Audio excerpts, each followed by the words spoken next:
अस्सलाम वालेकुम viewers, welcome back to my YouTube channel daily tips with Asma. उम्मीद करती हूँ आप सब खैरियत से होंगे। आज के इस वीडियो में हम आपको बताएंगे रामीन नाम का मतलब और इसके बारे में दिलचस्प मालूमात। रामीन नाम का शुमार लड़कियों के नामों में होता है। रामीन एक इस्लामी नाम है। रामीन नाम की इब्तदाई तारीख उर्दू ज़ुबान से निकलती है। रामीन नाम की लड़कियों के लिए खुशकिस्मत नंबर 3 माना जाता है। माहिरीन के मुताबिक रामीन नाम की लड़कियां बहुत मेहनती होती हैं। रामीन नाम की मतलब है कामयाबी पाने वाली, यानी कामयाब औरत।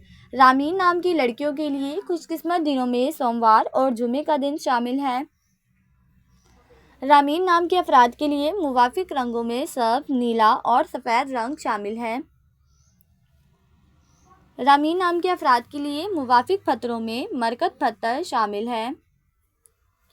खुशकिस्मती वाली धातों में हिंसों के हिसाब से चांदी शामिल है। फ्रेंड्स, अगर आप अपने नाम का मतलब जानना चाहते हैं तो कमेंट बॉक्स में अपना नाम लिखें।